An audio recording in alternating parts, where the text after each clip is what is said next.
Hi, I'm Belinda Westwood and I work with business leaders to create and maintain mental resilience in the workplace. Welcome to this bite-sized taster session where we will explore what's possible and give you some food for thought in terms of what you might want to do in your place of work. So why should leaders focus on mental resilience in the workplace? Well, mental health problems cost society in the UK nearly £119 billion, and it costs the business world around £34.9 billion. And that comes down to presenteeism, where employees are not performing as well as they are able to, and they are not as productive as they could be because they're not well. Absenteeism also cost organisations money. And then, of course, if people leave because they are not fit to continue in their role, you lose that knowledge and experience that you've invested in. So really, with a price tag of £34.9 billion, it's probably worth having a little bit of an exploration in terms of what's possible.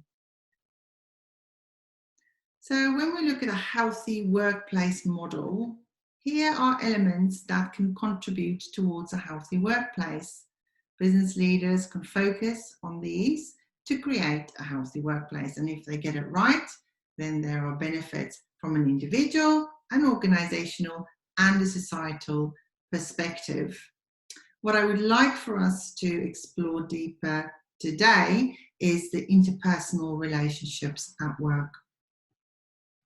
So when you think healthy relationships, here are 5 essentials that contribute towards a healthy relationship: communication, respect, boundaries, supporting each other, and fundamentally, trust. Let's look at trust, as it is such a fundamental essential towards healthy relationships. I would like to introduce you to the trust equation that gives us something tangible to measure as we develop our trustworthiness. So the equation says trustworthiness equals high credibility, where we are credible in what we do; high reliability, where we deliver what we said we would deliver and we deliver on our promises; and high intimacy.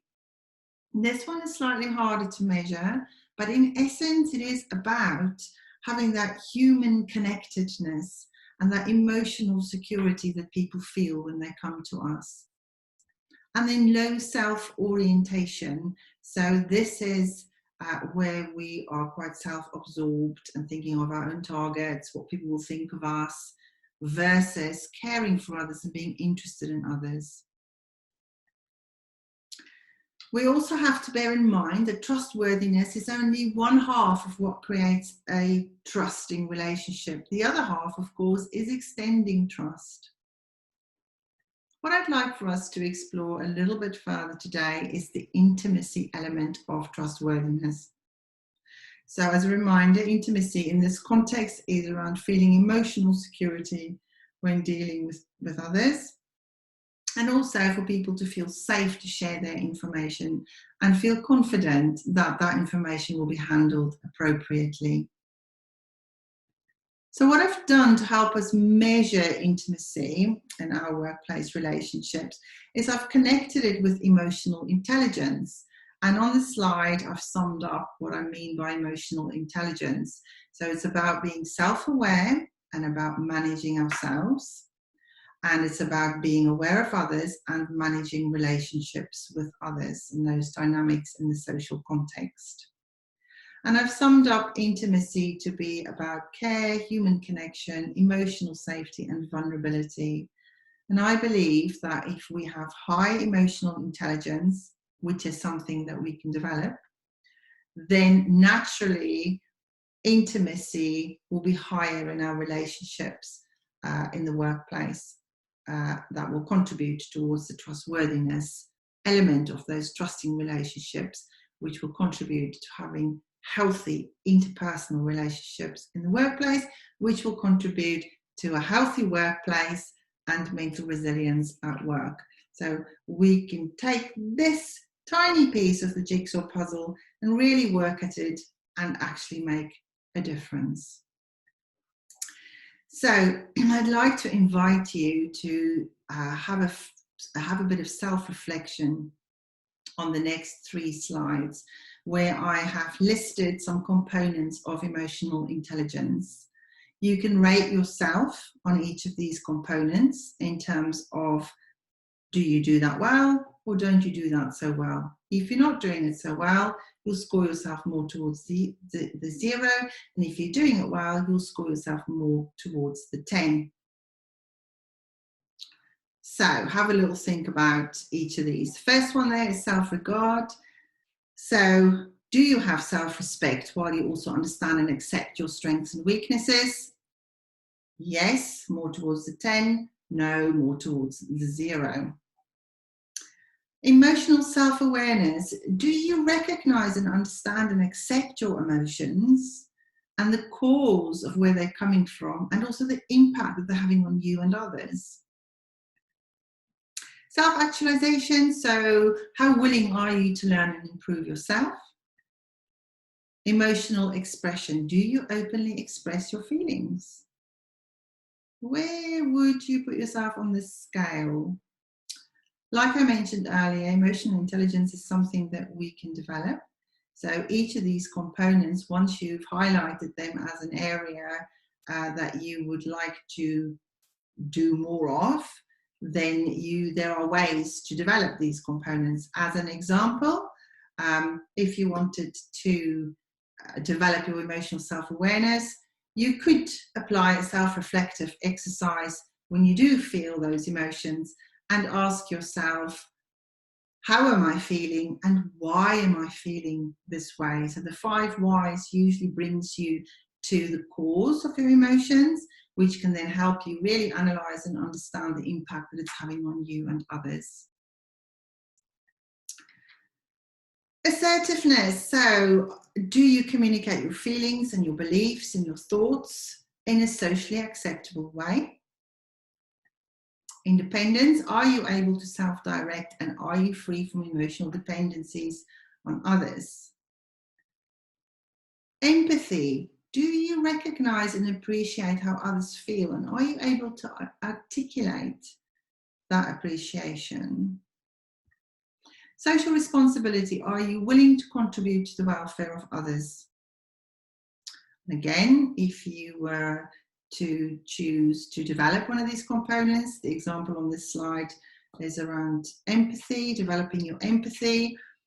I would apply a coaching style in my conversation to really develop my empathy. So that is where you listen first, you ask to understand, and you play back what you've heard. That's what I mean by coaching style.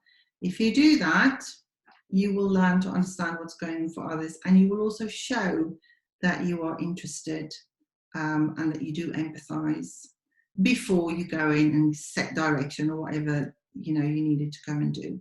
So try that. That might help if this is an area that you wanted to develop.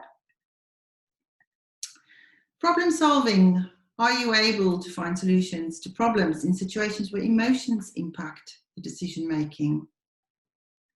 Reality testing. Capacity to remain objective by seeing things how they really are. Impulse control. Are you able to resist to take action and avoid rash behaviors?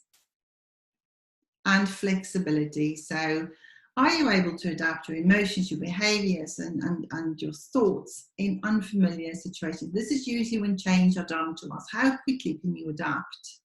How flexible are you when those things happen around you? And again, if there is an area that you want to develop, here's an example of how you can develop a reality testing. For example, I use a little tool called 3Fs. I'll do a bit of analysis of the situation. Very simply, doing a list of the facts, doing a list of the feelings, and doing a list of the fiction or the assumptions that's going on in that situation, which really helps me to see things as they really are.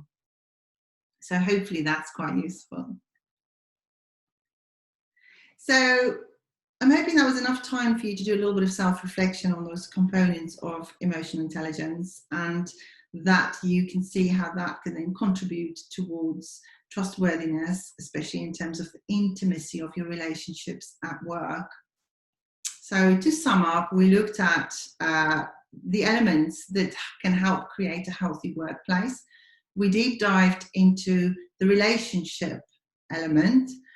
We looked at what creates healthy relationships, and then we focused on trust.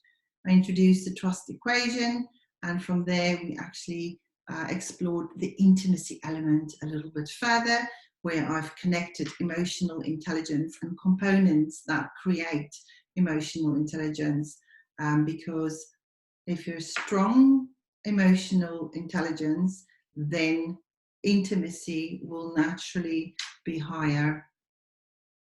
So that gave us some tangible elements to focus on if you wanted to create more trustworthiness in your relationships. So thank you so much for your time. Hopefully that was valuable and interesting.